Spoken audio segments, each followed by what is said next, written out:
안녕하십니까. 저는 사업을 하고 있는 40대 남성입니다. 슬하에 아들 둘을 키우며 살고 있어요. 일이 워낙 바빠서 아이들과 함께 해줄 시간이 늘 부족해 미안한 마음입니다만, 나이에 비해 의젓한 두 아들 녀석인지라 이런 부족한 아버지도 항상 다정하게 대해주어 고마운 마음입니다. 부부라면 다른 사람들이 알 수 없는 두 사람만의 역사가 있기 마련입니다만, 저희 부부는 마치 롤러코스터를 타는 듯한 어질어질할 정도의 굴곡을 경험해야만 했어요. 이야기의 서두부터 심상치가 않겠다는 느낌이 드시죠? 그렇다면 직접 겪은 제 마음은 어떻겠습니까? 그날 그때 속이 뒤집힐 것만 같았던 분노를 생각해보면 지금도 손이 덜덜 떨릴 지경입니다.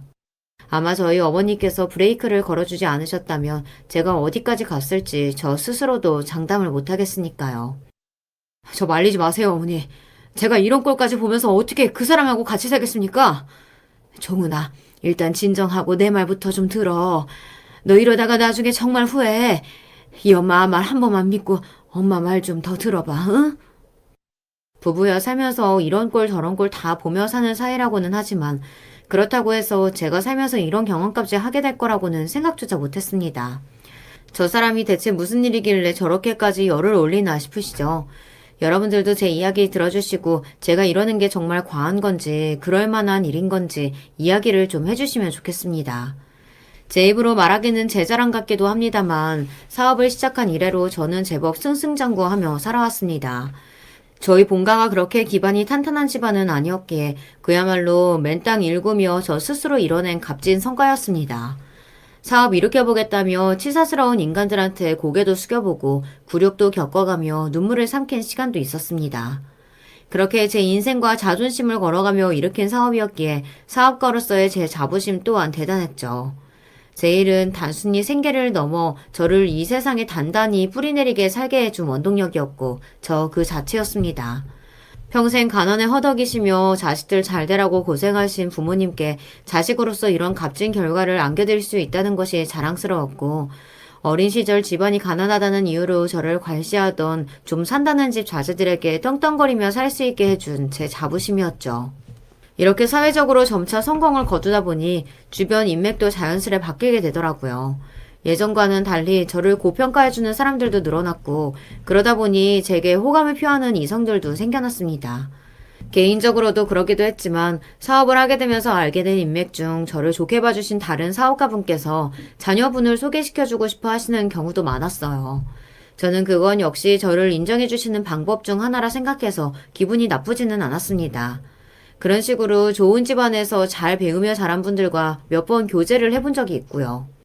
부모님께서는 이렇게 아들에게 조건 좋은 집 혼처가 들어온다는 것이 기꺼우신 모양이었습니다.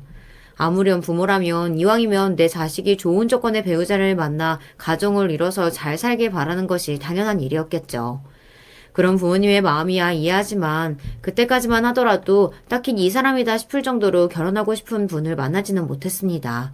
집에서 성화이기는 하셨지만 아직 결혼이 늦은 나이라고 생각하지도 않았고 그동안은 사업 성공시켜 보겠다고 정말 앞만 보고 달려온 세월이었기 때문에 이제는 나도 좀 여유를 가지고 천천히 좋은 사람 찾아봐도 되겠다고 생각을 했어요. 아내를 만나기 전까지는 말입니다. 기업 행사에 참여해 처음 본 아내는 제가 태어나서 본 사람 중에 가장 아름다운 사람이었습니다. 그동안 좋은 여성분들을 많이 보았다고 생각했는데 아내를 보는 순간 그런 생각이 싹 달아날 정도였어요. 어떻게 사람이 저렇게 생겼나 싶을 정도로 한눈에 저를 사로잡은 아내였습니다. 그래도 젊은 날부터 사업을 해와서 제법 표정 관리를 잘해왔다고 생각했는데 그날만큼은 제가 어떤 표정을 짓고 있었는지 가늠도 하지 못할 정도였어요. 한마디로 아내를 보자마자 첫눈에 마음을 빼앗겨버렸다 해도 과언이 아니었습니다. 그런 저를 보며 살짝 웃어주던 아내 얼굴은 제가 무덤에 들어가는 그날까지도 잊지 못할 겁니다. 그만큼 제게 강렬한 인상을 남긴 아내의 처음이었어요. 여기까지 들으시면 짐작하셨겠지만 당연히 제 눈에만 아내가 이렇게 보이는 건 아니었겠죠. 아내는 미스코리아 출신이었습니다. 우리나라에서 가장 빼어난 미인들만 모았다는 대회에서 입상까지 했으니 그 미모가 보통은 아니었다는 걸 여러분들도 충분히 짐작하시겠죠. 돌이켜 생각해보면 아내를 처음 만났을 때 제가 아내 눈에 얼마나 멍청해 보였을까 싶어요. 평생을 아름다운 여자로 살아온 아내이니 이렇게 저같이 멍청한 표정을 짓는 남자를 보는 것 역시 아내 입장에서는 한두 번이 아니었을 겁니다. 그럼에도 불구하고 자기 외모에 첫눈에 반한 어리숙한 남자 중 하나로 잊혀지지 않고 그 여자의 남편으로까지 살 수 있게 되었으니 결혼하면서 스스로 얼마나 첫눈이었다고 생각했는지 모릅니다. 비록 첫 만남에 그런 멍청한 모습을 보이긴 했으나 젊은 사업가로 승승장구하면서 자존감만큼은 하늘을 뚫을 만큼 높아져 있던 저였습니다. 당당하게 데이트를 신청하는 저를 물끄러미 바라보던 아내가 고맙게도 데이트 신청을 허락해 주었어요. 결혼하고 나서 뒤늦게야 아내에게서 듣게 된 말이지만 그때까지만 하더라도 아내는 저한테 별다르게 특별한 감정을 느끼지 않았다고 합니다. 아내에게 그런 식으로 호감을 표현한 남성분들이 한둘이 아니었을 거고 평생 그런 대접을 받아온 아내였으니 사실 특별한 일이 아니기도 했습니다. 그러니까 아내가 제게 본격적으로 호감을 가지기 시작한 건 저희 만남이 이어져 오며 차츰 마음이 조금씩 자라났다고 봐야겠죠. 비록 아내의 아름다운 외모에 끌려 만남을 청하긴 했습니다만 저 역시 그저 예쁜 얼굴에만 홀딱 넘어가서 아내를 만날 생각은 아니었어요. 저도 세상을 겪을 만큼 겪었는데 고작 얼굴 하나 보고 사람을 판단할 만큼 모자란 인사는 아니었습니다. 처음 시작은 취향에 맞는 외모일지 모르겠으나 결국 사람과 사람 간에 가장 중요한 것은 따로 있지 않습니까? 그리고 사람을 만나봐야 그 사람이 어떤 생각을 가지고 있고 나와 얼마나 맞는 사람인지 확인해 볼 수 있겠죠. 그저 얼굴 예쁘다고 처음부터 일방적으로 구애했다면 아내 역시 제게 쉽게 넘어오지는 않았을 겁니다. 아내와 좀 더 대화를 많이 해보고 싶다는 제 말에 아내 역시 이렇게 대답했으니까요. 저도 안 대표님 생각에 동의해요. 그동안 저한테 호감을 표시해준 분들이 적지 않았지만 결국은 외모나 보이는 것들에만 신경 쓰고 제가 어떤 생각을 하는지는 중요하지 않게 생각하시는 분들이 대부분이었거든요. 제가 그렇다고 한 적도 없는데 자기들끼리 멋대로 저에 대해 기대해놓고 자기들끼리 실망해서 뒷말을 하는 경우도 적지 않았고요. 간 미스코리아 선발됐던 20대 초반이면 또 몰라도 저도 이제 30 넘었는데 그렇게 가벼운 사람들한테 시간을 허비하느라 제 인생을 낭비하고 싶지도 않고요. 저나 아내나 처음 만났을 때 이미 30이 넘어가고 있었습니다. 여전히 아름다운 아내였으나 그런 식으로 외모에만 혹해서 다가와서 자기를 인형 취급하는 남자들에게 아내도 질릴 대로 질려 있었죠. 그 중에는 아내의 아름다운 외모를 트로피 삼아 그저 자랑거리로 삼고 싶어하는 남자들도 적지 않았을 겁니다. 아내라고 그걸 몰랐겠습니까? 저희 만날 때까지만 하더라도 아내가 결혼에 그리 긍정적이지 않았던 건 이렇게 자기 나름대로 당한 바가 많아서였을 겁니다. 그런 만큼 아내를 더 존중하고 서로의 공감대를 키워나가기 위해 노력했습니다. 각자 분야가 다르긴 했지만 아내 역시 사업과 관련된 일을 하고 있었어요. 처음에야 제가 미스 코리아라고 하니까 워낙 그쪽 인맥이 많아지기 시작해서 시작한 뷰티 사업이었지만 제가 직접 사업에 관여해보니까 그런 얕은 마음가짐으로는 절대 사업이라는 게 제대로 돌아갈 수가 없겠더라고요. 생각보다 배워야 할 것도 많고 신경 써야 할 것도 많아서 초반에 애를 많이 먹었어요. 저 역시 아무런 기반 없이 제 힘으로 사업을 읽어야 했던 사회초년생 시절이 결코 만만치 않았습니다. 아내가 말하는 고충은 그 누구보다 가슴으로 이해할 수 있었어요. 이렇게 서로가 겪어온 일들에 대한 공감대가 있다 보니 자연스럽게 대화가 이어졌습니다. 처음에는 아름다운 외모에 혹했던 것이 사실입니다만 그걸 이겨내고 자신의 일을 성공시키기 위해 저처럼 갖은 노력과 고생 끝에 자리를 잡게 된 아내의 이야기를 듣다 보니 제가 생각했던 것보다도 더 단단한 내면을 가진 아내에게 더욱 호감이 갔습니다. 아내 역시 그저 얼굴 예쁜 여자로 생각하고 세상을 쉽게 살아왔을 거라는 편견을 가지고 대하는 것이 아닌 동등한 사업가 입장에서 아내의 말을 경청하고 공감하는 제 모습에 마음을 많이 열어주었다고 하더라고요. 사실 여자가 뷰티 사업한다고 하면 그것도 저처럼 미인대회 출신이 이런 일 한다고 하면 사업가로 인정해주기는커녕 쉽게 돈 번다고 폄하하는 사람들도 많거든요. 심지어는 저한테 환심 없겠다고 다가온 남자들조차 그걸 숨기지 못한 걸 보면 저를 어떻게 생각하는지 모르려고 해도 모를 수가 없었죠. 그런 사람들을 자주 겪다 보니 저도 모르게 이성 만나는데 좀 방어적으로 대하게 되더라고요. 저도 어린 시절에는 예쁜 여자들은 살기 편하겠다고 철딱서니 없는 생각을 했던 적도 있었습니다. 하지만 사업을 하면서 능력 있는 여성 사업가들이 사회적 편견 때문에 얼마나 고생을 하는지 직접 보게 되었죠. 물론 제가 그분들이 겪으신 고충을 다 이해한다고 하는 건 말이 되지 않겠으나 적어도 그렇게 고생하시는 분들을 쉽게 사업한다고 폄하하고 싶지는 않았어요. 아내 말 맞다나 미인대회 출신의 사업 분야가 그러다 보니 더더욱 그런 시선에서 자유롭기 어려웠겠죠. 사업을 하다 보면 일하는 것만으로도 신경 써야 할 것이 한두 가지가 아닌데 저런 성가신 편견까지 겹쳐 있으면 참 쉽지 않았겠다 싶어 아내가 안쓰러운 마음이었습니다. 예쁜 여자에 대한 혈기왕성한 남자의 이성적 관심에서 서로를 깊이 이해하고 마음을 주고받는 사이가 될 수 있었던 시점이 바로 이런 공감대를 형성한 이유였을 거라고 생각해요. 아내 역시 그런 제 마음과 크게 다르지 않았는지 이렇듯 여러 차례 만나면서 서로 진솔한 대화를 나눌 수 있게 되었을 즈음 저희의 교제가 시작되었습니다. 아내는 만나면 만날수록 진국인 사람이었어요. 아름다운 외모보다 마음 씀씀이가 더 고운 사람이었습니다. 사업적인 면모로 있어서는 제가 배울 점도 많았어요. 물론 여전히 아름다운 아내의 외모에 마음이 가지 않았다고 하면 거짓말이겠습니다만 이렇게 서로 하는 일에 진심으로 조언하고 서로를 격려할 수 있는 상대를 만나게 된 것보다 더 기쁠 수는 없었습니다. 처음 제가 미스코리아 출신인 아내를 만났다고 했을 때 부모님께서는 기쁨보다는 걱정이 더 커 보이셨어요. 평소에도 제가 제 사업을 더 마음껏 펼칠 수 있는 든든한 기반이 되어줄 집안 출신의 배우자를 얻기를 소망하시던 부모님이셨습니다. 부모님 입장에서는 미인대회 출신이라는 것 역시 걱정거리셨습니다. 그렇게 외모가 훌륭한 아가씨면 주변에서 남자들이 가만두지 않았을 텐데. 물론 우리 아들도 당연히 훌륭하지만 그런 아가씨면 씀씀이도 적지 않을 거고. 어머니, 지연씨 그런 사람 아니에요. 이럴 때도 저보다도 더 꼼꼼한 사람이고 허튼 데다 돈 쓰는 거 질색하는 사람이고요. 오히려 제가 배울 점이 많은 사람이라니까요. 너무 걱정하지 않으셔도 돼요. 그렇게 여러 번 안심을 시켜드렸음에도 불구하고 여전히 부모님 안색에서 근심이 떠나지를 않았습니다. 하지만 이런 부모님의 근심 역시 저와 부모님을 처음 만나는 자리에서 말끔히 날려준 아내였습니다.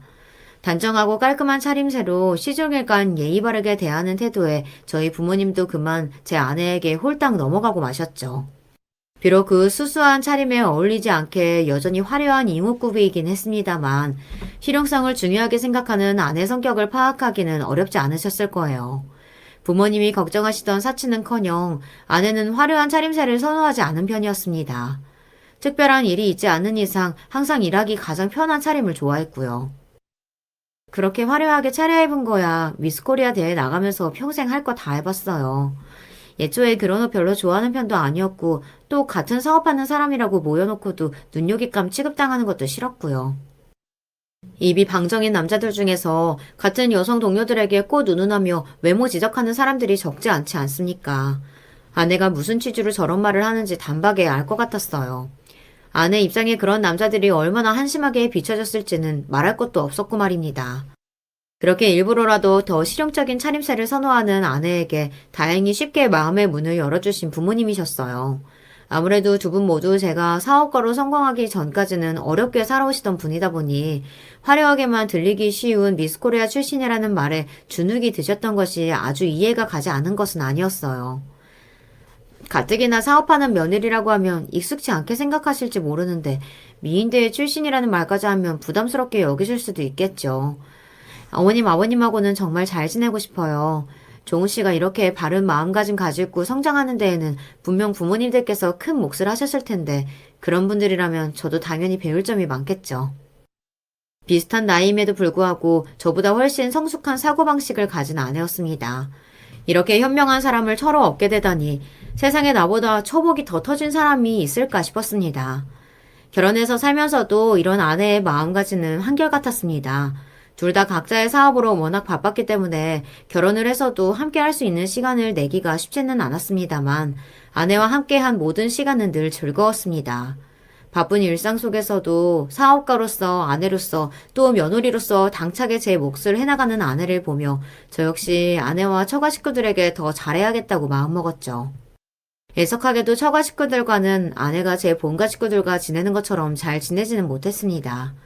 아내는 처음 자기 부모님들을 제게 인사시키면서도 썩 탐탁지 않아 했어요. 아내의 친정집 역시 타고난 부자는 아니었으나 그래도 저 어릴 때보다는 제법 생활이 안정적인 중상층 가정이었습니다. 그럼에도 아내가 미스코리아 입선한 이후에 가족 간에 제법 갈등이 있었던 모양이더라고요. 처음 장인 장모님께 인사드리러 갔을 때 대뜸 장인어른이 이렇게 말씀하셨습니다. 지연이 저게 지금은 나이 들어서 예전만 못해도 20대 때는 지나가는 사람들이 다 고개 돌리고 뒤돌아 쳐다볼 정도로 아주 어마어마했다고. 그때 시집 갔으면 재벌집에도 너끈하게 갔을걸. 되도 않은 사업하겠다고 깔짝이다가 이날 이때까지 시집도 안 가고 지 팔자 지가 꼰 거지 뭐. 솔직히 너무 당황스러웠습니다. 저희 부모님은 비록 물질적으로 제게 많은 것을 해주실 수는 없었습니다만 그만큼 항상 제게 해주지 못하신 것을 아쉬워하시며 미안해하셨어요. 그런 만큼 더욱 더 제가 하는 일을 믿어주시고 제가 감정적으로 흔들리지 않을 수 있도록 굳건한 버팀목이 되어주셨고요. 저는 그런 정신적인 유산이 물질적인 부분보다 더 가치가 있다고 생각하는 편이에요. 비록 부모님께서는 항상 자식인 제 앞에서 미안해 하시지만 자라면서 그런 부모님께 많은 것을 받으며 살아왔다고 생각합니다. 그런 저희 집 분위기와 비교해 볼 때 처가 분위기는 낯설 수밖에 없었습니다. 비록 아내가 미스 코리아가 되기까지 물심양면으로 지원해 주셨다는 장인 장모님이셨으나 정작 자식인 아내의 기분을 헤아려 주지는 않으시는 분들이셨으니까요. 아내 역시 사위 될 사람을 처음 보는 자리에서 저렇게 서슴없이 정제되지 않은 말씀을 하시는 장인 장모님을 부끄러워하는 것만 같았어요.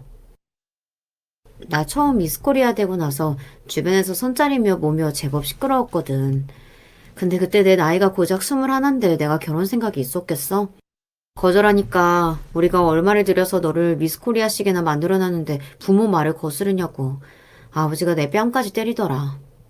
나 미스코리아도 내가 진짜로 나가고 싶어서 나간 게 아니야. 내가 이렇게라도 하면 부모님이 기뻐하실까 싶어서 나간 게 더 컸었어. 그런데 막상 그렇게 부모님이 원하시던 미스코리아 되고 난 후에 저렇게 나를 막대하는 게 더 심해지다 보니 더는 부모님한테 아무것도 기대하기가 싫더라고. 손목이 제 절반밖에 안 되는 사람이었습니다. 저 가녀린 사람을 도대체 때릴 데가 어디 있다고 손찌검까지 하다니. 그건 장인어른께서 너무하셔도 정말 너무하셨던 거였습니다.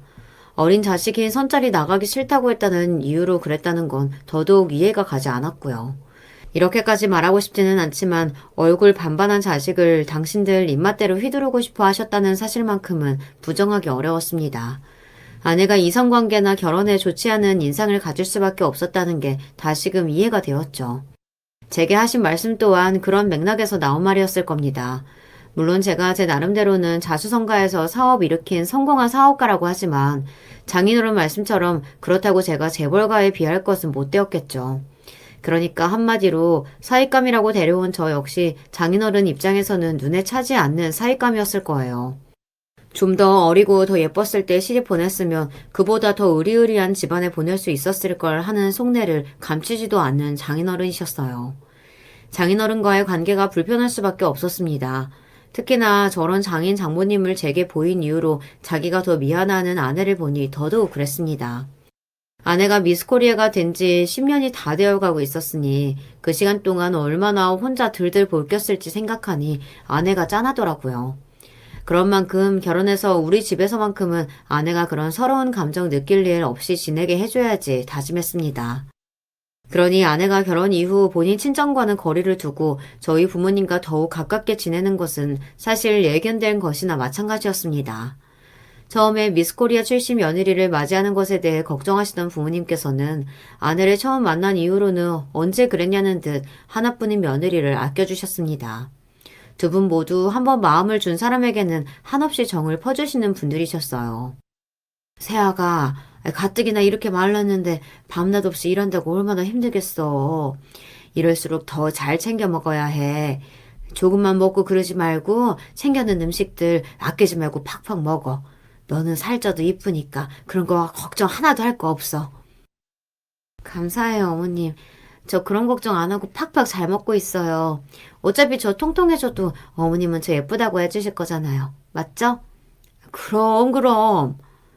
아내에게 듣자 하니 장모님께서는 아내가 몸무게가 100g이라도 늘어날까봐 가뜩이나 잘 먹지도 않는 사람 밥그릇을 뺏기가 일쑤였다고 했습니다. 저렇게 방학 때에 내려온 손자 먹이듯 아내를 열심히 먹이려 드는 어머니가 처음에는 낯설었을 거예요. 하지만 곧 그런 어머니 행동이 애정에서 비롯되었다는 것을 알고 감사히 받아들여주는 아내였습니다. 저희 어머니께서 마음을 써주시는 만큼 더욱 살갑게 대해주는 아내가 저 역시 고마웠습니다. 같은 사업과 동료분들 중 다양한 문제로 인해 고부 갈등 사이에 끼어 고생하는 친구들도 제법 많았어요. 그 사이에서 중재를 해보겠다고 나섰다가 도리어 혼자서 고래 싸움에 새우 등 터지기도 일쑤였다고더라고요. 그런데 오히려 저 없이도 자기들끼리 마음이 맞아 잘 지내주는 두 사람 모습을 보니 그저 흐뭇할 수밖에 없었죠. 아내가 자기 친정 부모님보다도 저희 부모님을 더욱 신뢰하고 따른다는 것은 잘 알고 있었습니다.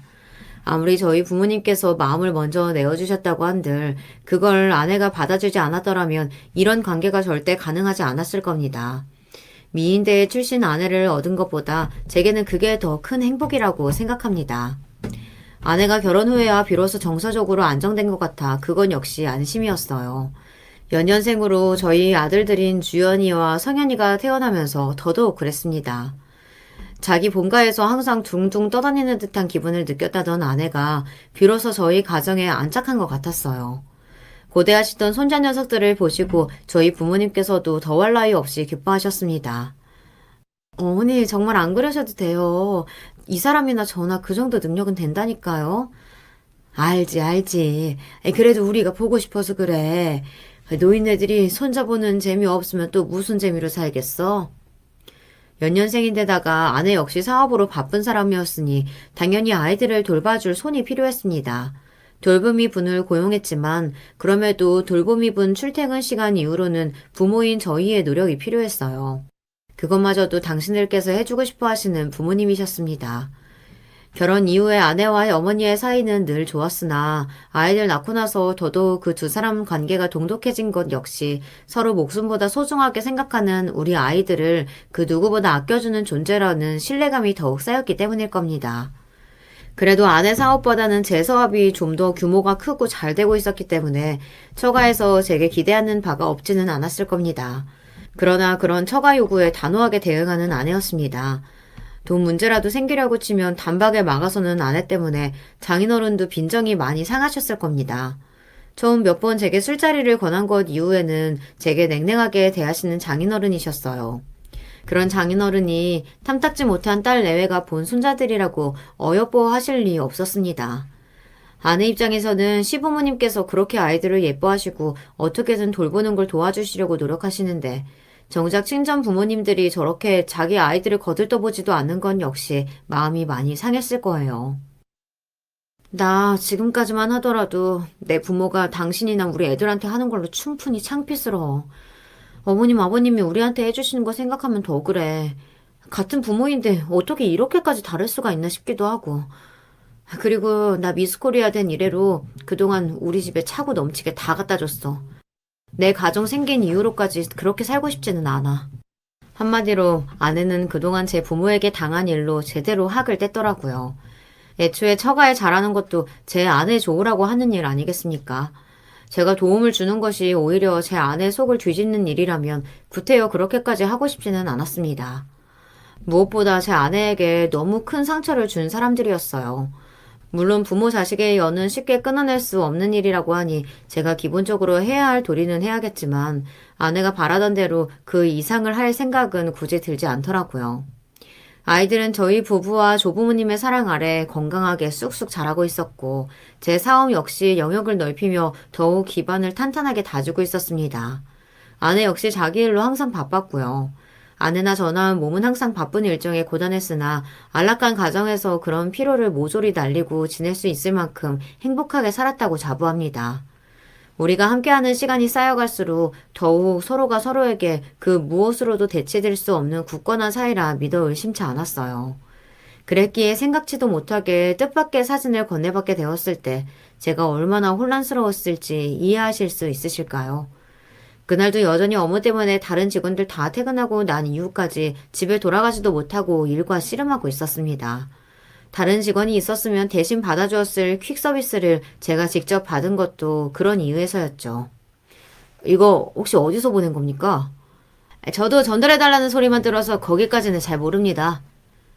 발신인이 적혀있지 않은 서류 봉투를 받으며 의아했어요. 누가 이렇게 경우 없이 무언가를 보낸 건가 싶어 살짝 찌푸린 얼굴로 봉투를 열어보았습니다. 그 안에 들어있던 건 제 어여쁜 아내의 사진이었어요.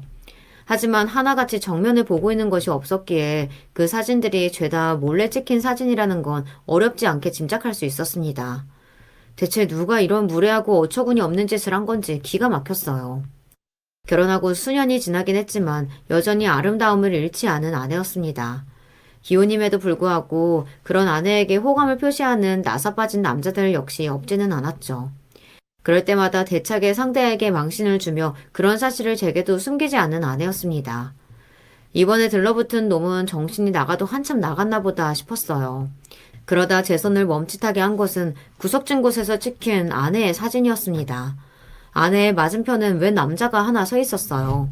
그 이후로 장소를 바꿔가며 찍힌 여러 장의 사진에서는 아내와 함께 동일한 남자의 모습이 담겨 있었죠. 남자의 얼굴이 정면으로 찍히진 않았으나 측면만으로도 같은 사람임을 구분하기 어렵지 않았어요. 최근에는 아내가 자기한테 헛짓거리하는 남자가 있다는 이야기를 하지 않은 지 꽤 되었습니다. 사실 최근에 아내와 제대로 마주보고 앉아 여유롭게 대화를 나눈 게 언제인가 싶었어요. 저도 일이 많았지만 최근 들어 아내 일이 많이 바빠지면서 거의 매일같이 야근을 하고 있는 상황이었습니다. 그래도 아이들 태어난 이후로는 가급적이면 야근할 일이 생기더라도 일거리를 집으로 싸들고 오려고 노력하는 아내였어요. 평소 같았으면 그냥 시원하게 아내에게 나 이런 사진 받았다. 이 괘씸한 놈 아주 요절을 내고 당신도 안전에 더 유의를 해야겠다 하고 대놓고 말했을 겁니다. 하지만 시기가 공교로웠습니다. 아내의 귀가가 매일같이 늦어지고 있었고 그런 와중에 받게 된 익명의 발신자로부터의 사진에 아내와 낯선 남자가 함께 담겨 있었어요. 그렇게까지 생각하고 싶지는 않았으나 자꾸만 안 좋은 쪽으로 고개를 내미는 생각 때문에 속이 시끄러웠습니다. 그날 저녁 늦게 퇴근을 했음에도 불구하고 아내가 저보다 더 늦은 시간에 귀가했습니다. 당신 요새 회사 일이 많이 바빠? 계약 문제가 좀 지저분하게 얽히는 바람에 정리해야 할 게 많네. 아내 얼굴이 다소 어색하게 느껴졌다면 그건 제 기분 탓인 걸까요? 여러분이라면 이런 상황이 어떻게 받아들여지실 것 같으신가요? 씻으러 들어간 아내를 두고 생각이 많아졌습니다. 저도 모르게 아내 차키를 챙겨 주차장으로 내려가면서도 대체 내가 뭘 확인하고 싶은 건지 확신이 서지 않더라고요. 하지만 제가 정말 가슴이 내려앉았던 건 아내 차의 블랙박스를 확인을 하는 순간이었습니다. 뭐야, 메모리 카드를 빼놨어? 아내 차 블랙박스에는 그 어떤 기록도 저장되어 있지 않았습니다. 후방 카메라 역시 마찬가지였어요. 아리따운 마누라 둔 덕에 내가 나날이 걱정만 늘어간다니까. 혹시 모르니까 블랙박스 절대로 꺼놓지 마. 꼭 음성 녹음 기능까지 다 켜두고. 알았다니까 그러네. 지금껏 큰 문제가 생기지는 않았지만 그동안 아내에게 흑심을 품은 놈들이 없지는 않았기에 항상 아내의 안전에 더 유의하던 저였습니다. 혹시나 갑작스럽게 아내 앞에나 나타나는 놈이 있을지 모르니 대비할 수 있는 것들은 항상 철저하게 대비를 해두었죠. 그런 제 걱정을 이해해서인지 아내는 조금 과하다 싶은 제 행동에도 크게 토를 달지 않았습니다. 때문에 아내가 아예 블랙박스 녹화를 하고 있지 않았다는 건 전혀 예상치 못한 부분이었어요. 기껏해야 아내가 웬 나사 빠진 놈과 실랑이 하는 장면 정도를 발견하게 될 거라고 생각했던 제 명치를 누군가 때린 듯한 기분이었습니다. 도대체 이걸 왜 빼놓았을까? 무얼 숨기려고 이걸 빼놓은 건가? 그때부터 저 스스로도 걷잡을 수 없을 정도로 생각이 널뛰기 시작했습니다. 그 사람이 그럴 리가 없어. 우리 아이들 엄마로서 부끄러운 짓을 했을 리가 없어. 나보다도 우리 부모님한테 더 잘하는 사람인데 이런 가족들을 두고 아내가 부정을 저질렀을 리 없다고 생각하면서도 불안한 마음이 쉽게 가시지를 않았습니다. 제 불안한 마음에 더욱 불을 질렀던 건 그 이후로도 비슷한 류의 사진이 계속해서 오기 시작했다는 겁니다. 퀵을 통해 보내면 제가 출처를 추궁할 걸 눈치챘는지 출근하기 전 제 차 앞유리에 서류 봉투를 끼우고 가거나 회사 앞 우편물을 통해 제 이름만 적어 꽂아놓거나 하는 식이었어요. 저는 혹여나 그걸 다른 직원들이 먼저 뜯어 읽을까 싶어 노이로제에 걸릴 지경이었습니다. 사진 수위는 더욱 대담해져서 각도에 따라서는 아내가 다른 남자와 붙어있는 것처럼 보일 수도 있는 사진들이었어요. 결정적인 한 방은 없었으나 계속해서 아내의 곁에 붙어있는 동일한 남자는 제 의심에 불을 질렀습니다. 그렇게 아닐 거라고 아내를 믿고 싶었던 마음이 와르르 무너진 건 문제의 그 남자가 장인 장모님과 화기애애하게 둘러앉아 식사를 하는 모습이 찍힌 사진을 본 후였습니다. 아내는 식탁 테이블 근처에 뒷모습을 보이고 서 있긴 했지만 분명 그 자리에 함께하고 있었어요. 도대체 아내가 저 모르게 몰래 만나던 남자와 그토록 척지고 지내던 장인 장모님과 함께 저렇게 분위기 좋게 식사 자리까지 가질 이유가 뭐가 있겠습니까? 적어도 이 관계를 아내의 부모님까지 알고 있다는 말이지 않습니까? 나 모르게 대체 넷이서 저 화기애애한 분위기 속에 무슨 이야기를 주고받았을까? 내가 그렇게 당신을 믿었는데 나를 속이고 저 남자를 제 부모한테까지 소개시켜줬다고 생각하니 피가 거꾸로 솟는 기분이었습니다. 저한테는 회사 일 때문에 집에 들어오기 힘들 것 같다고 말한 날이었어요. 나한테 그렇게 회사 일 핑계를 댈 때마다 저 남자를 만난 걸까 생각하니 제가 믿어왔던 모든 것들이 순식간에 무너져 내리는 기분이었습니다. 나는 당신을 믿었는데 누가 보아도 부정을 의심할 만한 상황이 계속되는데도 어떻게든 당신을 믿으려고 애썼는데 어떻게 아내가 나한테 이럴 수가 있나 하는 생각에 울분이 차올랐습니다. 아내를 사랑하고 믿어온 만큼 배신감은 어마어마했습니다. 세상 모두가 내게 등 돌려도 당신만큼은 내 마지막 순간까지 함께 해줄 줄 알았는데 이런 결말이라니. 비참함에 몸을 가누기도 어려웠어요. 그날 역시 늦은 아내에게 말했습니다. 당신 회사 일이 그렇게까지 바빠?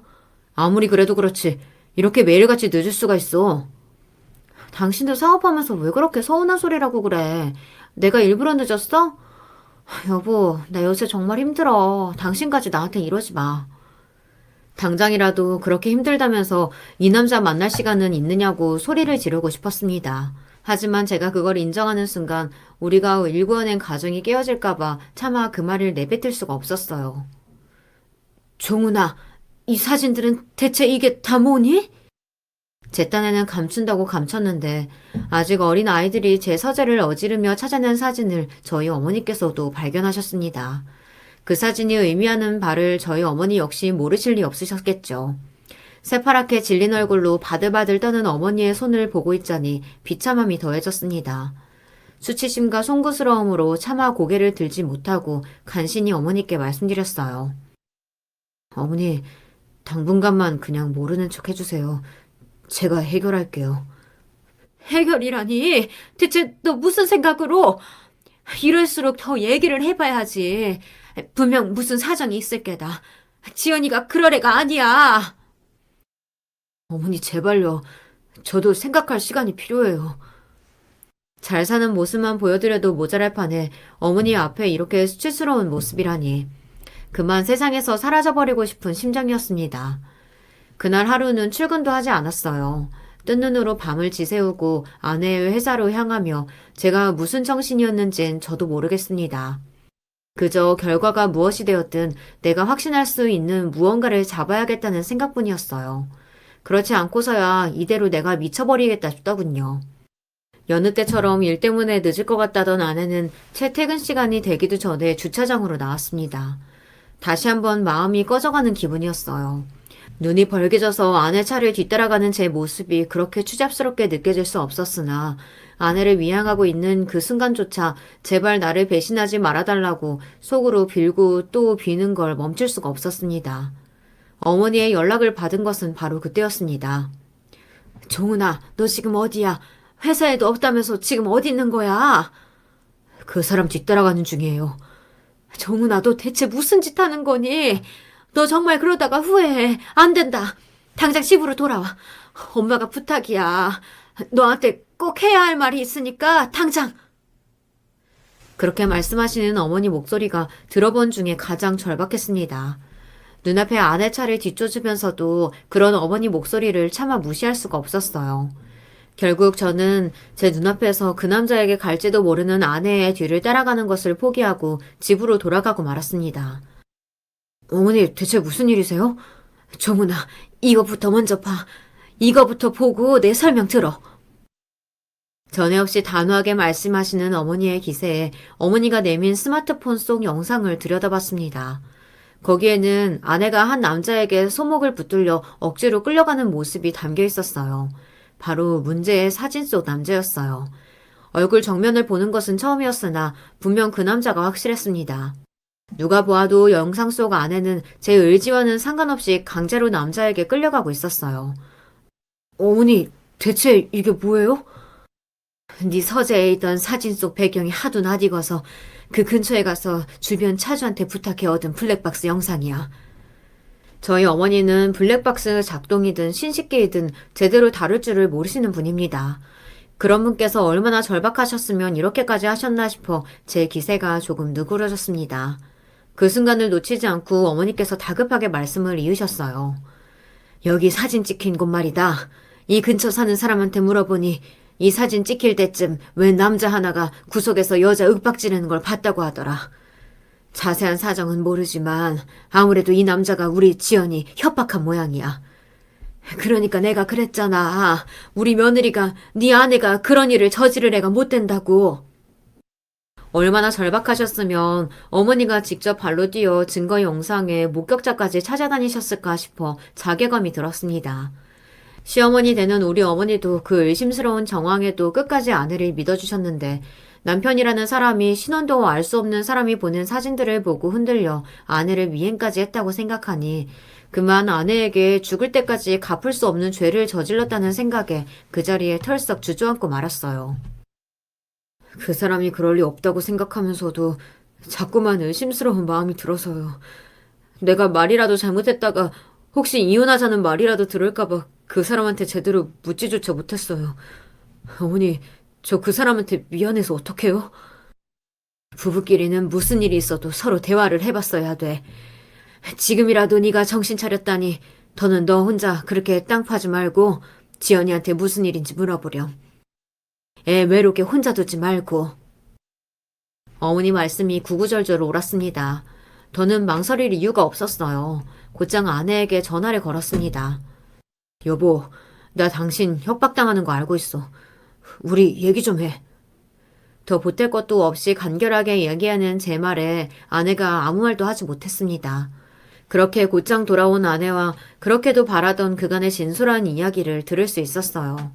문제의 남자는 아내가 미스코리아를 준비하던 어린 시절 잠깐 교제한 사이라고 했습니다. 사업가라느니 자기가 미스코리아를 만들어주겠다느니 허풍을 떨던 남자는 사기꾼이나 다름없었죠. 어떻게 장인 장모까지 구워 삶았는진 몰라도 사업 투자를 해주겠다느니 하는 핑계로 장인 장모의 환심까지 산 남자였습니다. 한마디로 그 남자는 제 아내의 스토커였던 겁니다. 아내에게 강제적으로 만남을 종용한 것도 모자라 놈은 아내에게 예전 놈과 아내의 사이를 제게 폭로하겠다고 협박까지 했다고 합니다. 그게 다가 아니었어요. 친정부모와도 돈독한 관계를 유지하고 있는데 내가 당장 나타나서 네 남편에게 불륜관계라고 하면 네 남편이 어떻게 나오겠냐며 협박을 일삼으며 돈까지 요구했다는 겁니다. 대체 왜 나한테 얘기를 안 했어? 그런 일이 있었으면 나한테 제일 먼저 얘기했어야지. 그런 남자한테 협박당하고 있다는 것도 수치스럽고 자존심 상하는데 다른 것도 아니고 친부모라는 사람이 그런 놈이 있는 자리까지 불러내서 나보고 그런 놈한테 잘 보이길 바라는데 어떻게 그런 얘기를 당신한테 할 수가 있었겠어. 나도 사람인데 당신한테 창피하고 수치스러워서 그런 얘기를 어떻게 해. 수치스러워해도 그 놈이 수치스러워해야 하고 장인 장모님이 부끄러워해야 할 일이야. 당신이 왜? 버럭 소리를 지르며 아내 편을 들어주자 그만 그간의 서름이 밀려왔는지 아내가 울음을 터뜨리고 말았습니다. 그렇게 엉엉 울며 아내가 하는 말에 그간 아내가 얼마나 마음고생이 심했을지 짐작할 수 있었어요. 가뜩이나 요즘 사업이 잘 안 돼서 힘든 와중에 저런 거머리 같은 인간까지 나타나서 나를 괴롭히는데 다른 것도 아니고 잠깐이지만 옛날에 만났던 남자 얘기를 도저히 당신 앞에서 꺼낼 수가 없었어. 그래도 나 당신이랑 우리 아이들한테 부끄러울지 절대로 한 적 없어. 저 식사 자리도 나는 저 사람 나오는 줄도 모르고 나간 거야. 저 남자 앉아있는 거 보자마자 친정 부모님한테 다시는 연락하지 말자고 부모 자식 인연 끊자고 소리 지르고 나와버렸어. 어떻게든 당신한테 손해 끼치지 않고 내 힘으로 해결해보려고 했는데 그놈은 날이 갈수록 더 뻔뻔해지고 내 의도와는 다르게 자꾸 일이 커지니까 어떻게 해야 할지 모르겠고 그래서 그랬어. 속여서 미안해 여보. 부부끼리 피해를 끼치느니 많이 그런 게 어딨어. 당신 일이면 그건 내 일인 거야. 그렇게 서로 얼싸안고 그간의 마음고생을 모조리 흘려보내려는 듯 펑펑 울었습니다. 오해로 얼룩진 마음 역시 깨끗이 녹아버렸어요. 홀로 그 벅찬 상황을 감당했을 아내를 생각하니 더 일찍 제대로 된 사실관계를 확인하지 않은 저 스스로가 원망스러울 지경이었습니다.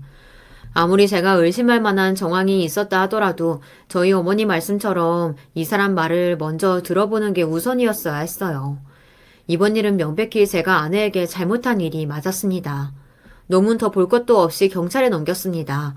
아내 차에 블랙박스 메모리를 빼가고 아내가 행여 녹취 파일 증거라도 남길까 싶어 철저하게 굴던 놈이었으나 그 남편과 시어머니가 의심은커녕 증거와 목격자까지 찾아다니며 아내 편을 들 거라고는 예상치 못했겠죠. 며느리를 규명하기 위해 발바닥에 불이 나도록 뛰어다닌 저희 어머니의 노고 덕에 놈의 협박죄는 충분히 성립되고도 남았습니다. 자식 내세워서 장사하려고 들었던 장인 장모와도 완전히 인연을 끊어버렸습니다. 그런 기야말 놈 앞에 결혼에 자식까지 둔 딸을 세워놓고도 사과할 줄 모르는 그 인간들을 저도 더는 아내의 부모로서 대우하지 않기로 결심했어요. 내 아내를 그런 위험한 상황에 처하게 만들고도 부끄러운 줄도 모르십니까? 아내도 마찬가지지만 나 역시 당신 같은 사람들 더는 인간으로 대우하기 힘드네요. 두 번 다시 내 아내나 우리 가족 앞에 나타나지 마십시오. 그날 아내는 참 많이 울었지만 그럼에도 제 부모를 똑바로 쳐다보며 제 손을 꽉 쥔 손에 힘을 주었습니다. 아내 역시 그동안의 서러운 세월을 감당하면서도 쉽게 부모 자식 사이의 연을 끊기 힘들었겠지만 그날 이후로는 두 번 다시 그런 제 부모에게 휘둘리는 일은 없었습니다. 뒤늦게 저희 어머니께서 아내를 위해 해주신 일을 알고 아내는 또 한 번 깜짝 놀라야만 했어요. 제가 그동안 이야기를 하지 않았으니 제게 놈이 익명으로 그따위 사진까지 보냈다는 것조차 아내가 알 수 없었을 테니까요. 자기한테 협박까지 한 것도 모자라 뒤에서는 저까지 들쑤시고 있었다는 사실을 알게 된 아내가 분노에 휩싸였습니다. 그 처죽을 놈 그거 그냥 그렇게 곱게 경찰서에 보낼 일이 아니라 어디 한 군데 성치 못하게 밟아줬어야 하는데 그놈도 증거 못 만드는 데서 날 그렇게 협박했는데 나라고 그러지 못할 거 뭐 있어. 어차피 평생 사람 구실 옳게 못할 덜 떨어진 놈이야. 더는 그런 놈한테 당신 귀한 감정 소비하지 마. 나도 앞으로는 그런 말 같지도 않은 놈한테 휘둘리는 일 절대로 없어. 무조건 당신 말부터 먼저 들을 거야. 나한테는 당신 말이 법이고 진리야. 이번 일로 저 역시 깨달은 바가 적지 않았습니다. 저희 어머니께서 저를 그렇게 정신 차리게 만들어주지 않으셨다면 일이 어디까지 흘러갔을지를 생각하면 지금도 아찔해져요. 아내 역시 어머니께 고마운 마음을 금치 못했습니다. 저야 어머니와 부모 자식 간입니다만 저희 어머니야 아내 입장에서는 시어머니 아니겠습니까? 아무리 평소 두 사람 사이가 좋았다고는 하더라도 먼저 자식인 제 편을 들어 더 큰 오해가 생겼을지도 모르는 일을 끝까지 제 아내를 믿어주셨던 어머니셨어요. 어머니 정말 감사드려요. 어머니 아니었으면 그놈 그거 제대로 처벌도 못 받고 저 지금까지도 그놈 때문에 고통받고 있었을지도 몰라요. 어머님이 저 살려주신 거예요. 내 새끼들 해하려고 하는 놈 어미가 가만 안 두는 건 당연한 거야. 지연이 네가 얼마나 마음고생이 심했겠어. 고생했다 아가. 고생했다 내 새끼. 어머님, 전 이제 정말 어머님 없으면 못 살아요. 그렇게 저희 어머니 품에 안겨 어린아이처럼 엉엉 우는 아내를 보면서 정말로 앞으로 다시는 저 사람이 저렇게 서럽게 울게 하는 일이 없게 하리라 다짐하고 또 다짐했습니다. 비록 어디 가서 겪었다고 말하기 거짓말과도 같은 시련을 겪기는 했습니다만 분명 그 일로 저희 가족 간의 사이가 더욱 돈독해졌다는 점을 부정하기는 힘들 겁니다. 마음의 짐이었던 제 친부모를 훌훌 털어버리고 나니 아내 얼굴은 일견 더 시원해 보였습니다. 지금은 저희 어머니와 말 그대로 모녀 같은 고부지간으로 지내며 여전히 자기 사업 열심히 하는 멋진 여자로 제 곁에 함께 해주고 있습니다. 이런 일 겪어보니 이 평범한 듯 보이는 일상이 실은 얼마나 감사한 일인지 깨닫지 않을 수가 없어요. 매일같이 제게 감사한 하루를 선사해주는 아내와 앞으로도 서로를 전적으로 신뢰하고 의지하며 잘 살겠습니다. 지금까지 제가 하는 이야기 잘 들어주신 여러분들도 정말 모두 감사드립니다. 안녕하세요. 저는 30대 후반 여성입니다. 저는 정말 드라마에나 나올 법한 기구한 인생사를 가지고 있어요. 남들이 들으면 참 재미있을 이야기들인데 저는 정말 힘든 일들이었죠. 하지만 지금은 어느 정도 편해졌기 때문에 여러분들에게 이런 이야기도 할 수 있는 용기와 마음의 여유가 생긴 게 아닐까 싶습니다. 어렸을 때부터 매번 들었던 소리가 있었어요. 지질이 복도 없는 년. 그 말 그대로 저는 정말 지질이도 복이 없는 사람이었습니다. 부모 복도, 친구 복도, 남편 복도 그 무엇 하나 있는 게 없었어요. 매일매일 싸우기만 하는 가난한 부모님 밑에서 태어나 제대로 된 양육 한 번 받은 적 없이 컸고 그게 티가 나는지 친구들이 없었습니다. 그 누구도 불행해 보이는 저와 친해지고 싶어 하지 않았거든요. 친하게 지내고 싶어 하지만 않으면 다행스럽게요. 저는 학창시절에 가난하고 혼자라는 이유로 정말 모진 괴롭힘을 당했어요. 동급생인 친구들에게 말이죠.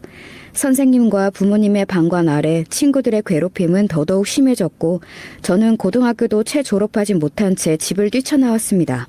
어딘들 그 지옥 같은 학교와 집보다는 나을 것 같았거든요. 하지만 나와서도 쉬운 건 아니었어요. 여자애다 어리다는 이유로 일을 하고서도 돈을 못 받는 일이 허다했고 성추행 같은 건 일상이었습니다. 정말 험난하고 모진 세월을 보냈어요. 하지만 어딘들 그 집과 학교보다 낫다는 생각으로 이를 악물고 버텼습니다. 안 해본 일이 없이 밤낮으로 일을 한 덕분에 20살이 될 즈음에는 작은 원룸을 구할 수 있었어요. 물론 월세긴 했지만 말입니다. 그래도 아무도 침범하지 않는 제 공간이 생겼다는 사실에 정말 벅찼었던 기억이 있네요. 그동안은 식당 같은 곳에서 일하면서 쪽방에 얹혀 살았었거든요. 그즈음 아버지가 돌아가셨다는 소식이 들려왔습니다. 엄마가 찾아왔었어요.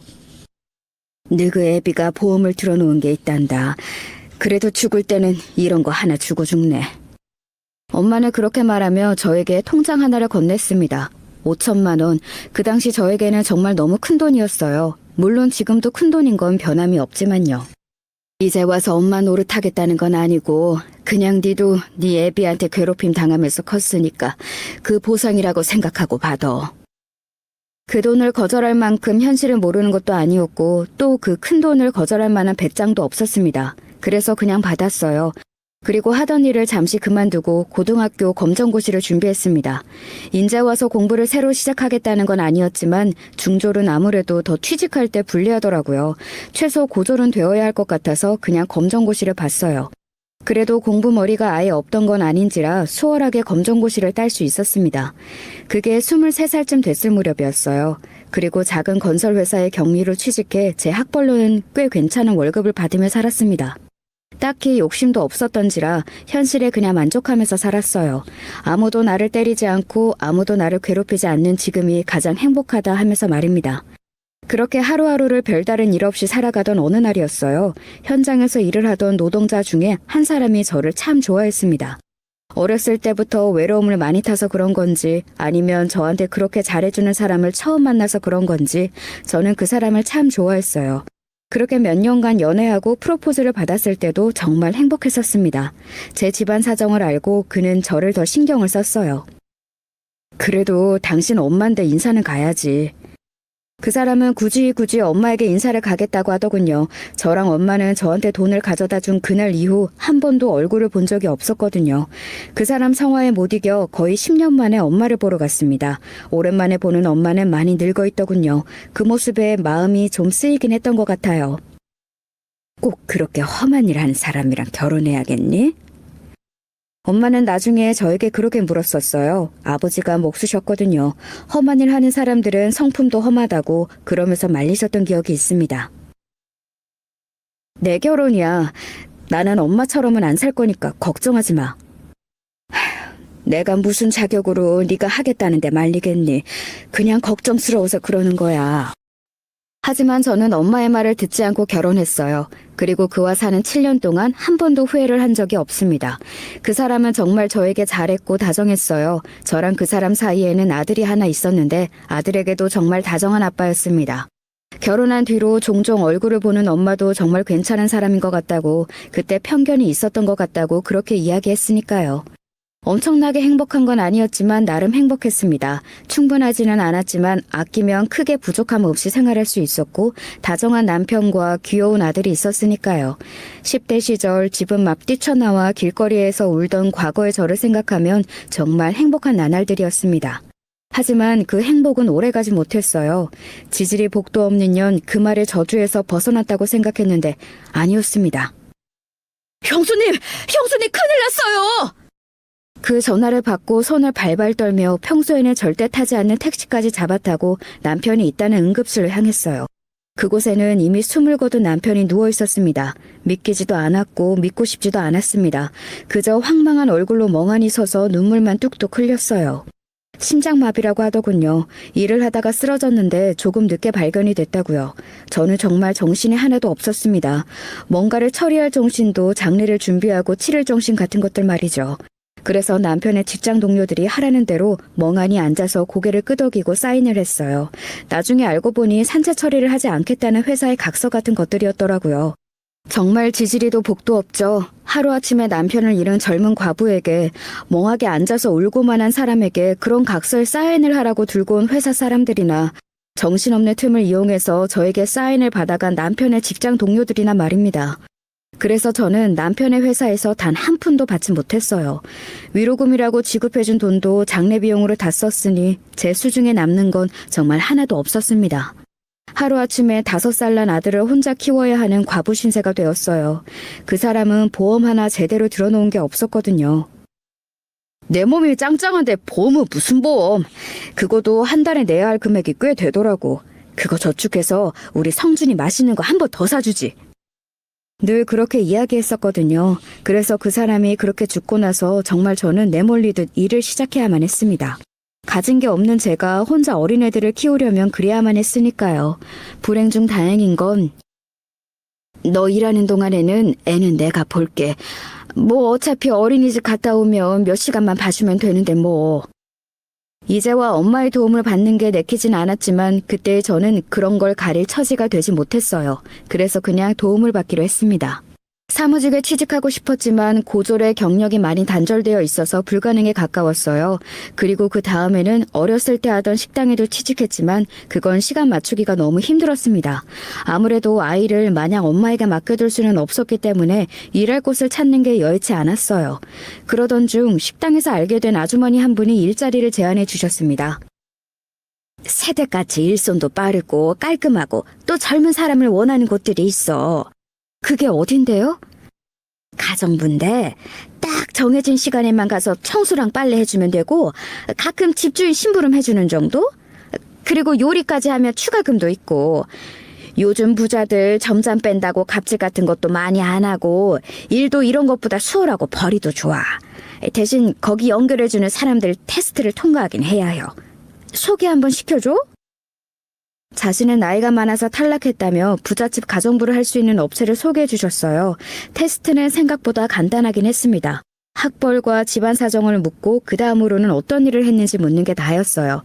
다행히 면접을 잘 통과해서 어느 집으로 배정받았습니다. 그리고 첫 출근을 했어요.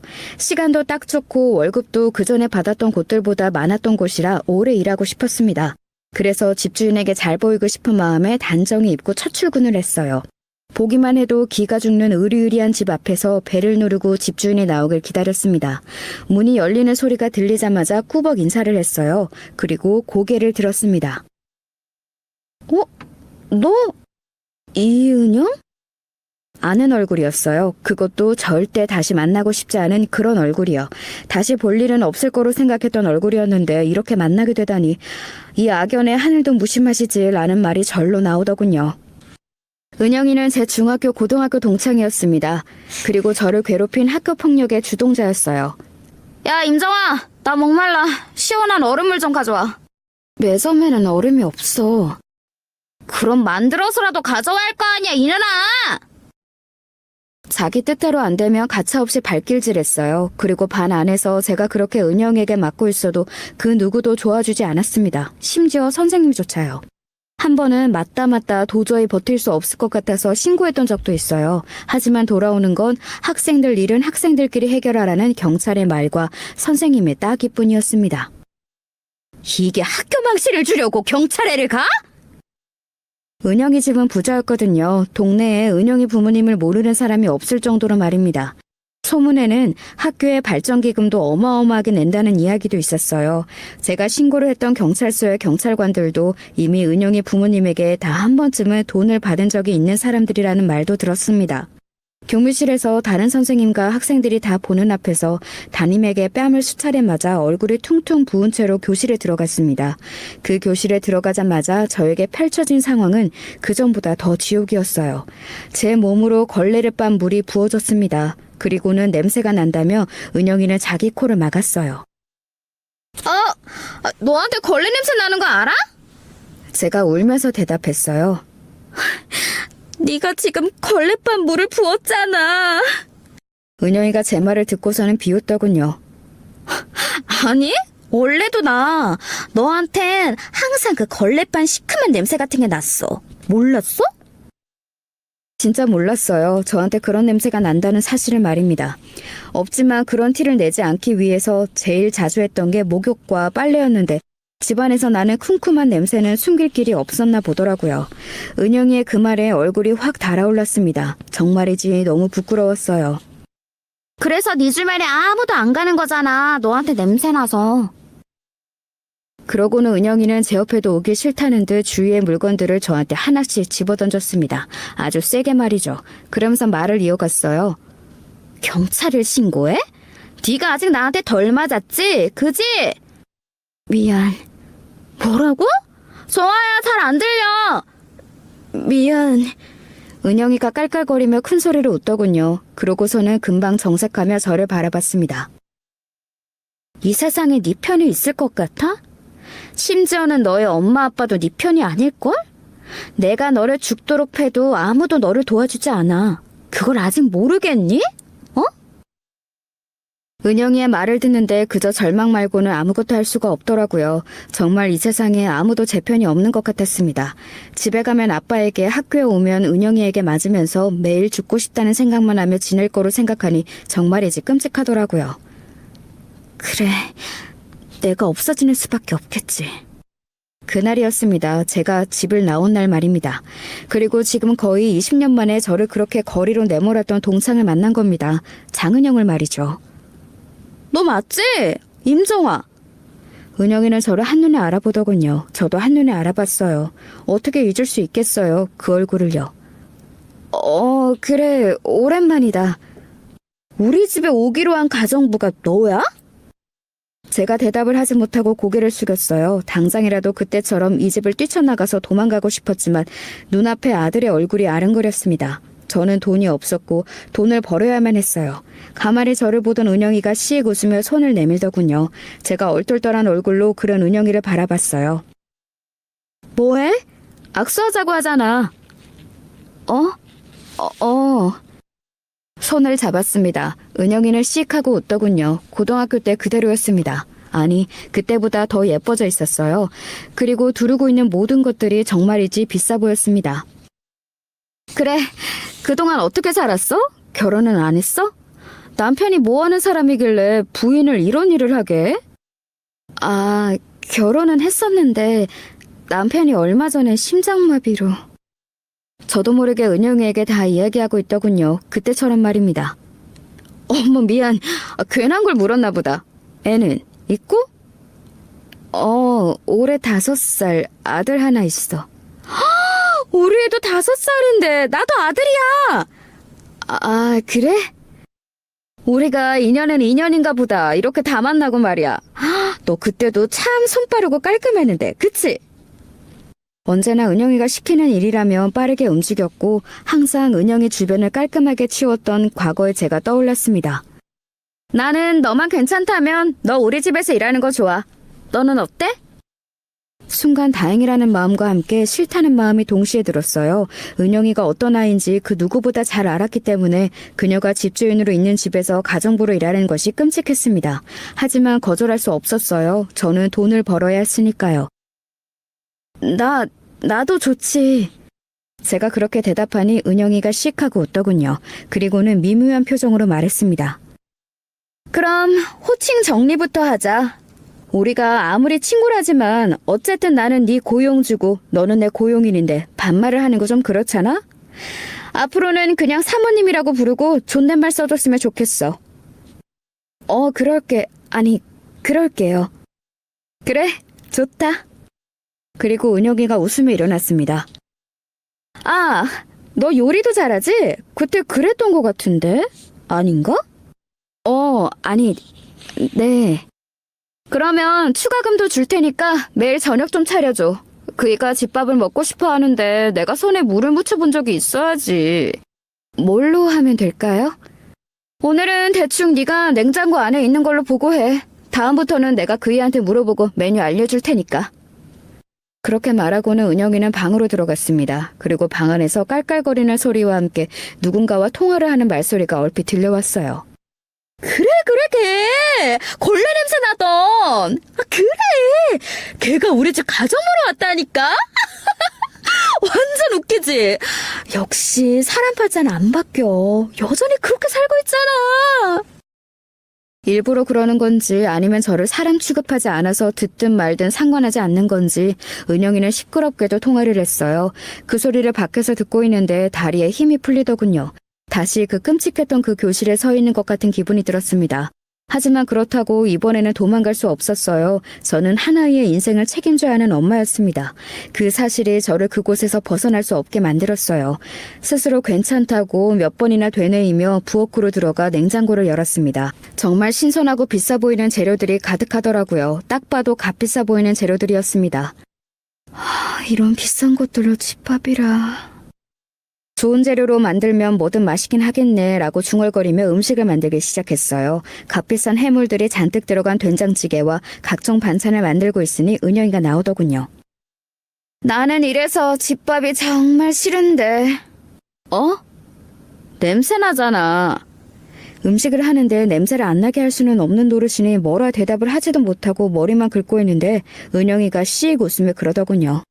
너한테 하는 말 아니야. 왜 그렇게 쫄아? 누가 보면 내가 너 괴롭히는 줄 알겠다.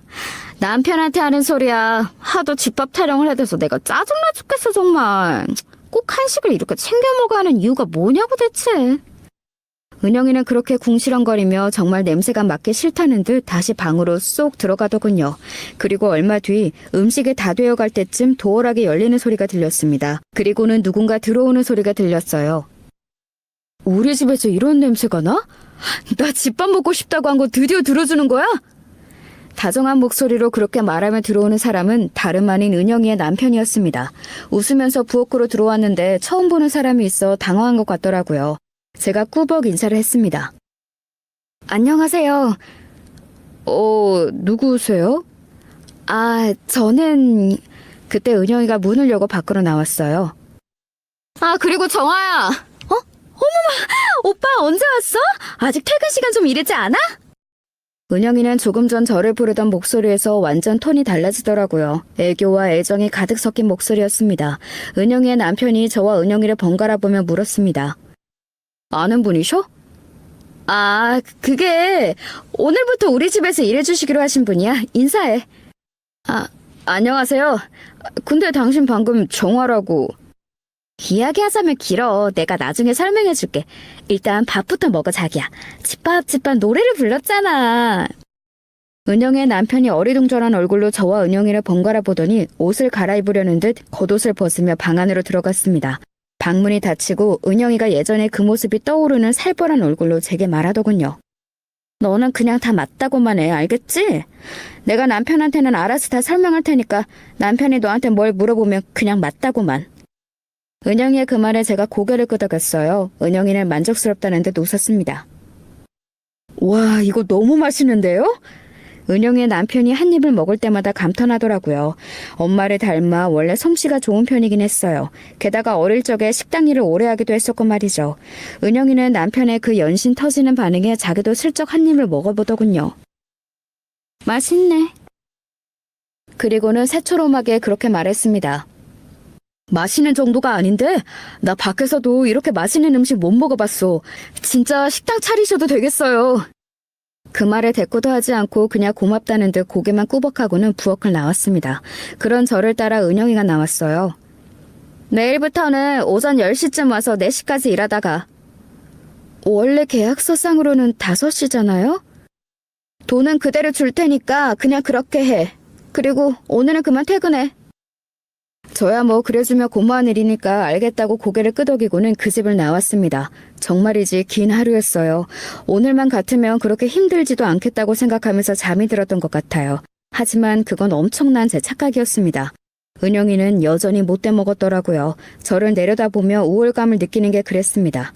그래도 어찌어찌 버틸 수 있긴 했어요. 속은 상했지만 고등학교 때처럼 폭력을 행사하지는 않았으니까 말입니다. 하지만 그것 또한 제 착각이었습니다. 기분 탓인가? 네? 너한테 아직도 그 냄새가 나는 것 같아.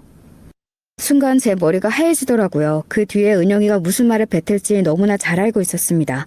그리고 그 말은 정말 그녀의 입을 뚫고 나왔어요. 덜 마른 걸레 냄새. 그러고는 은영이가 하면서 자기 코를 막고 방으로 들어가더군요. 그런 냄새가 날 리가 없었습니다. 저는 이제 그때 살았던 반지하에 더 이상 살지도 않고 손으로 빨래를 하지도 않아요. 그날 오전부터 은영이는 어딘가 기분이 좋지 않아 보였는데 하루 종일 저에게 화풀이 하다가 정점을 찍은 거였습니다. 은영이가 방으로 들어가자마자 제 눈에서 뚝 하고 눈물이 흘렀어요. 다시 저는 그때 그 교실에 서 있던 18 어린 시절로 돌아가 있었습니다. 걸레밥 물을 뒤집어 쓴 그때 그 아이 말이죠. 눈물이 먼저 났고 그 다음에는 화가 났어요. 화가 났지만 그때나 지금이나 저는 여전히 은영이에게 뭔가 할 수 있는 처지가 되지 못했습니다. 여전히 세상은 은영이 편이었으니까 말이죠. 그리고 퇴근을 하는데 집 앞에서 은영이의 남편과 마주쳤어요. 제가 꾸벅 인사를 하니 말을 걸어오더라고요. 은영이랑 고등학교 동창이시라면서요? 은영이가 그런 이야기를 했나 싶어 그냥 뚫어져라 봤더니 은영이의 남편은 은영이가 해준 이야기를 술술 뱉었습니다. 은영이는 제가 처지가 어려워서 도와주는 거라고 했고 제가 그냥은 받을 수 없어서 집안일을 해주겠다 나섰다고 했다더군요. 존댓말도 제가 알아서 그렇게 하는 거라면서요. 다 맞다고 하라던 은영이의 협박 아닌 협박이 떠올라 고개를 끄덕였습니다. 그러다 번뜩 그런 생각이 들었어요. 아, 복수를 한다면 이 방법이 최고이지 않을까 하는 생각 말입니다. 바로 은영이의 남편을 빼앗는 그 복수요. 은영이의 남편은 사업을 하는 사람이었습니다. 아버지에게 물려받은 중소기업을 운영 중이었는데 그 회사가 절대 망할 리 없는 알짜 기업이라고 은영이가 떠드는 소리를 들은 적이 있습니다. 자기가 친구들 중에 시집을 제일 잘 왔다면서 말이죠. 은영이네 집도 부자긴 했어요. 물론 본인 남편만큼은 아니었지만 말입니다. 은영이는 학교를 졸업하자마자 선을 봐서 남편과 결혼했다더군요. 그런데 오랫동안 아이가 생기지 않아 고생했는데 늦게 얻은 아들을 그래서 남편이 더 예뻐 죽는다고 말이죠. 하지만 정작 은영이는 자기 아들에게 큰 애정이 없어 보였습니다. 언제나 자기가 더 중요한 것처럼 굴었어요. 아이가 자지러지듯 울어도 손에 팩을 하는 중이라며 가만 보고만 있던 걸 제가 출근하고 아이를 달랬으니까 말입니다. 아무튼 머릿속으로 그 생각이 확 스쳐 지나가자 저도 모르게 본능적으로 살짝 웃으며 은영이의 남편을 바라봤습니다. 제가 표정이 풀리니 그도 웃으며 묻더군요. 요리를 어떻게 그렇게 잘하세요? 엄마가 솜씨가 좋으시기도 하고 어릴 때부터 안 해본 일이 없었거든요. 식당 일도 오래 했어요. 이 정도는 뭐 아무것도 아니죠. 전혀 고생하신 분 같지 않은데. 하며 은영의 남편이 말을 얼버무리더군요. 어릴 때부터 너는 웃으면 참 예쁜데 왜 그렇게 안 웃냐는 말을 자주 들어왔었거든요. 사실 은영이의 괴롭힘이 더 심해진 것도 은영이가 좋아하던 선배가 저보고 너는 웃는 얼굴이 예쁘다라는 이야기를 하고 나서 더더욱 심해졌었고 말입니다. 평소에는 워낙 웃을 일이 없으니 그 이야기를 잊고 살았었는데 번뜩 스쳐가듯 그 이야기가 생각이 났습니다. 그래서 다시 한번 웃으며 그를 향해 꾸벅 인사를 했어요. 웃으니까 인상이 확 다르시네요. 그런가요? 평소에는 웃을 일이 없어서. 그럼 저는 이만 가보겠습니다. 그러고 돌아서 나왔습니다. 등 뒤로 그의 시선이 느껴졌어요. 그 뒤로 바로 자주 은영이의 남편을 볼 일은 없었습니다. 제 퇴근 시간이 빨랐거든요.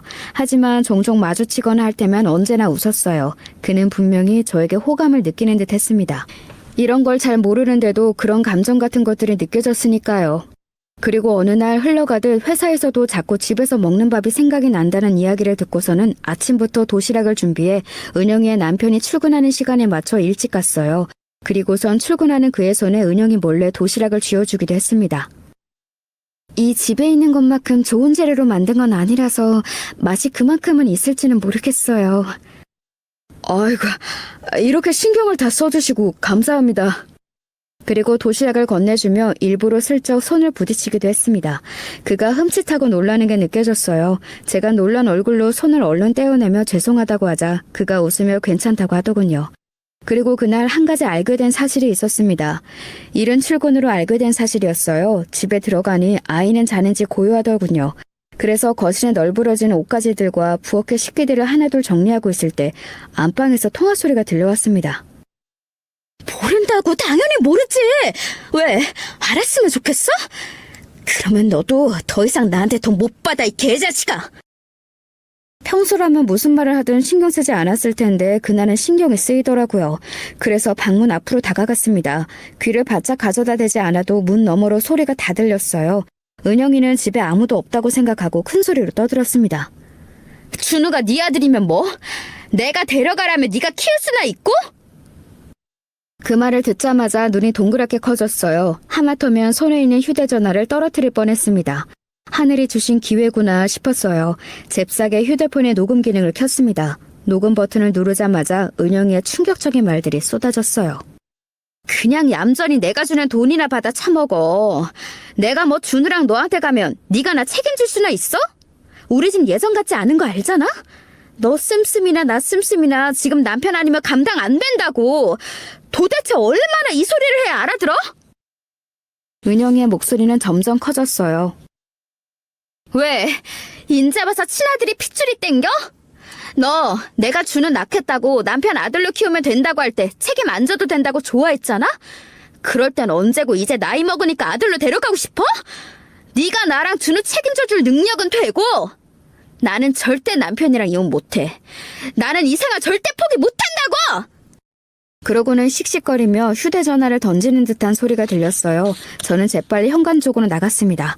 그러고는 안방문이 열렸다 닫히는 순간을 귀 기울여 들었다가 현관문을 닫는 소리를 냈어요. 그리고 마치 지금 출근한 양 집 안으로 들어섰습니다. 그런 통화를 막 끝내고 나서였는지 은영이는 저를 보자마자 놀란 눈을 하더군요. 뭔가를 들킨 사람처럼 말입니다. 왜 이렇게 일찍 왔어? 아, 오늘 어쩌다 보니 준비도 빨라졌고 차도 바로바로 와서 일러졌네.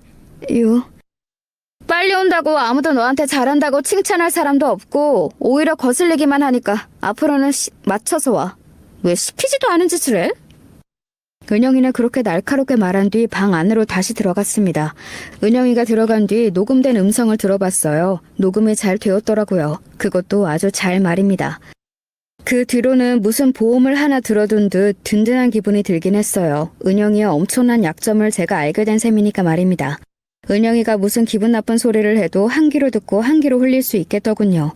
그러는 와중에 은영이의 남편이 드러내는 저에 대한 호감은 점점 확실해졌습니다. 일찍 퇴근하는 일이 잦아진 게 그중 하나였습니다.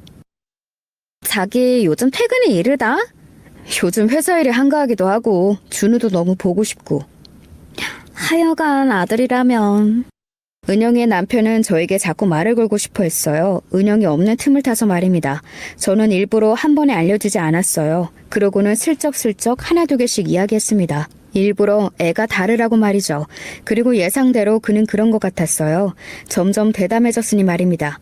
하루는 은영이가 자리를 비운 사이에 슬쩍 제 손을 잡아서 제가 놀란 얼굴로 그를 봤던 기억도 나네요.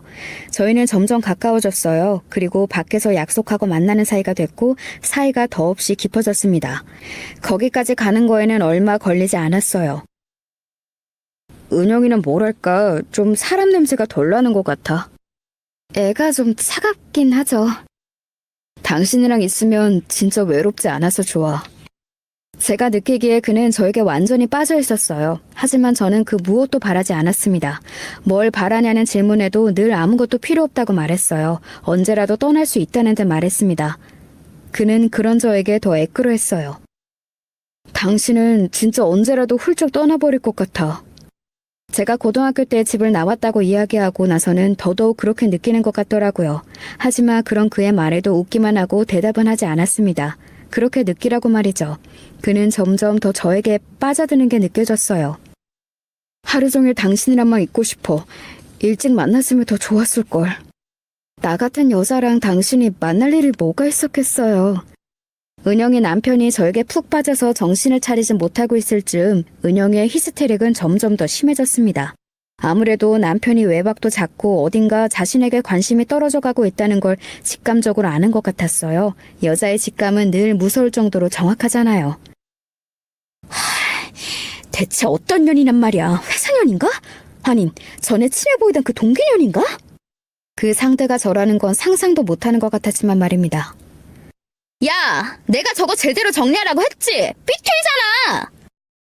저에게도 점점 더 옛날처럼 악독하게 굴기 시작했어요. 스트레스를 저한테 풀었던 겁니다.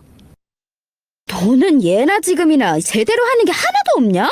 멍청해서 그런가? 그리고는 저를 확 밀치고 가는 바람에 제가 넘어졌어요. 그러면서 소파에 부딪혀 팔에 멍이 들었습니다. 은영이는 그런 저를 보고도 저는 미안한 기색 없이 방으로 들어가 문을 쾅 하고 닫았고 말이죠. 그리고 그의 남편은 제 팔을 보고 걱정했어요. 이 멍이 어디서 들었냐고 말이죠. 그래서 정확하게 이야기하지 않고 넌지시 이야기했습니다. 요즘 은영이가 스트레스 받는 일이 많은가 보더라고요. 은영이가 이랬단 말이야? 아는 척하지 말아요. 절대. 그냥 요즘 스트레스 받는 일이 많은 것 같아서 실수한 걸 테니까. 그런 식으로 은영이가 저를 괴롭힌다는 사실을 슬쩍슬쩍 조금씩 풀었어요. 그랬더니 어느 날 그가 묻더군요. 혹시 당신 고등학교 때 그렇게 악독하게 괴롭혔다는 동창이 은영이야? 저는 부정하지 않고 슬픈 듯 웃기만 했어요. 아마 그게 충분한 대답이 되었겠죠. 그는 당장이라도 자신이 관여하고 싶어 했지만 제가 말렸습니다. 저는 철저하게 이 위치에서 벗어날 생각이 없다, 욕심이 없다는 것을 강조했어요. 그는 그런 저를 더 가엾게 여겼고 또 안달이나 했습니다. 은영이의 히스테리가 점점 더 심해지고 저는 이제 한 방이 필요하다는 생각이 들었어요. 저는 은영이 자리를 비웠을 때 은영이 휴대폰으로 그 남자에게 문자를 넣었습니다. 집으로 오라는 문자를 말입니다. 집에 비밀번호와 함께요. 그리고 은영의 남편에게도 문자를 보냈어요. 아무래도 알아야 할 것 같다고 하면서 그 녹음 파일을 말입니다. 나 혼자만 알고 그냥 모른 척하려고 했는데 나는 이제 당신을 너무 사랑하니까 그럴 수 없었어요. 하고 문자를 남기고는 걸려오는 전화를 받지 않았어요. 그러고는 은영의 그 불륜남이 오는 시간에 맞춰 일부러 은영에게 시비를 걸었습니다. 준우, 네 남편애 아니지? 제 말에 은영의 얼굴이 사색이 되더군요. 네가 그걸 어떻게? 네가 통화하는 거 들은 적 있어. 은영이는 잠시 당황하는 것 같더니 오히려 뻔뻔하게 나오더군요. 뭐 예상 못한 바는 아니었습니다. 그래서 뭐 증거 있어? 너 같은 년 말을 누가 믿어주는데? 정아야, 내가 늘 말했지만 세상은 언제나 가진 사람들 편이라니까? 너 같은 거지 새끼들이 아니라? 그래, 너는 그때도 항상 그렇게 말했었지. 어떻게 나이가 들어도 하나도 변하는 게 없냐? 은영이가 픽하고 웃더군요. 내가 왜 변해야 하는데? 변할 필요가 없는데? 그렇죠. 은영이 말이 맞긴 합니다. 은영이 같이 가진 사람들은 변하지 않아도 알아서 다들 떠받들어 주니까 그럴 필요가 없었겠죠. 그래도 이제 너는 변해야지. 네가 가진 약점이 이렇게 큰데. 제 말에 은영이가 제 어깨를 손가락으로 기분 나쁘게 툭툭 밀기 시작하더군요. 네가 그 비밀 좀 알았다고 대단히 뭔가라도 쥐게 된 것 같아? 너 같은 년말은 절대 아무도 안 믿어준다니까? 그리고 준호 아빠는 내 남편이 맞아. 내가 맞다며 그런 거야. 그 새끼고 너고 하여간 없는 것들이 욕심만 참 많아서 주제도 모르고 어딜 덤비길. 그때 누군가의 목소리가 들려왔어요. 네가 말한 그 새끼가 혹시 나야? 언제부터 서 있었는지 어떤 남자 하나가 서 있더군요. 그 불륜남인 듯 했습니다. 은영의 얼굴이 새하얗게 질리기 시작했으니까요. 네가 여긴 어떻게? 왜 왔어? 네가 오라며. 집 비밀번호까지 알려줘놓고 왜 이제 와서 시침이야?